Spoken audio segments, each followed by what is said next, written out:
Los términos vapor saturado y líquido saturado se refieren a las fases gaseosa y líquida, cuando se encuentran en equilibrio mutuo.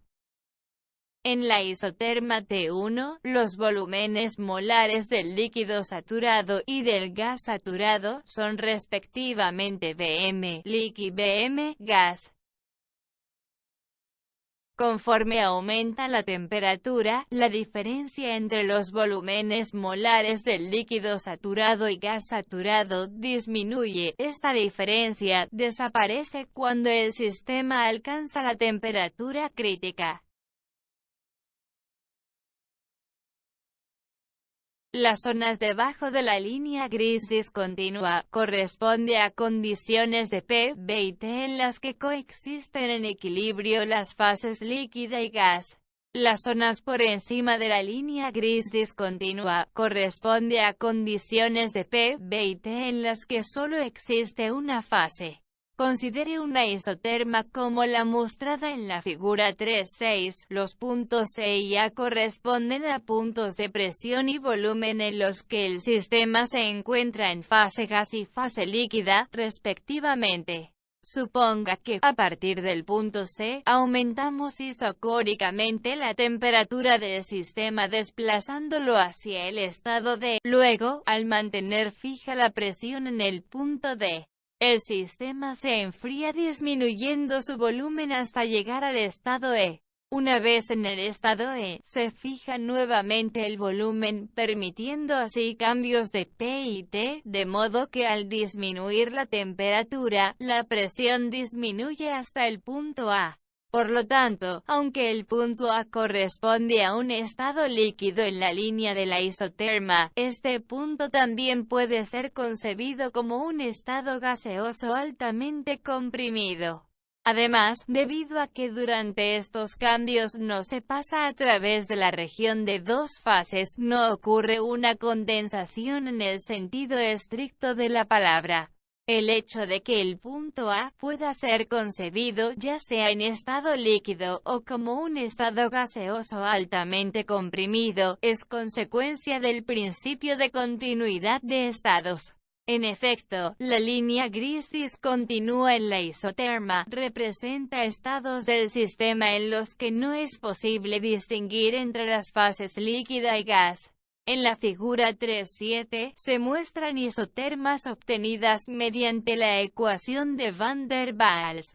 A temperaturas moderadas, la ecuación de Van der Waals predice isotermas similares a T2, donde se observa claramente que dicha ecuación describe bien el comportamiento de gases reales a presiones inferiores a la presión de vapor de equilibrio del líquido saturado.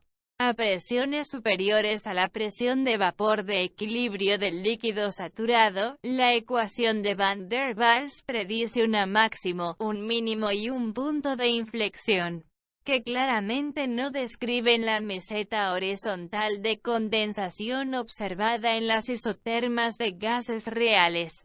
En la temperatura crítica, la isoterma de Van der Waals muestra un comportamiento similar al de la isoterma de un gas real, exhibiendo el punto de inflexión típico de este tipo de isotermas. A temperaturas mayores a la temperatura crítica, el término A sobre B cuadrado de la ecuación de Van der Waals es despreciable, y las isotermas de Van der Waals son similares a las del gas ideal. A temperatura crítica, el punto de inflexión de la isoterma de Van der Waals corresponde a los valores críticos de presión y volumen. Este punto de inflexión corresponde al punto crítico, en el cual no es posible diferenciar entre las fases líquida y gas.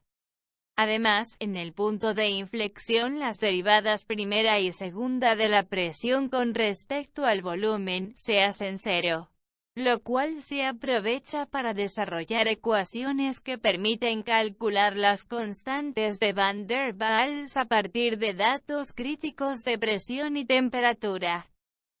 El desarrollo de estas expresiones puede ser consultado en el texto de Físico-Química de Gilbert Castellan, sección 3.7, página 44.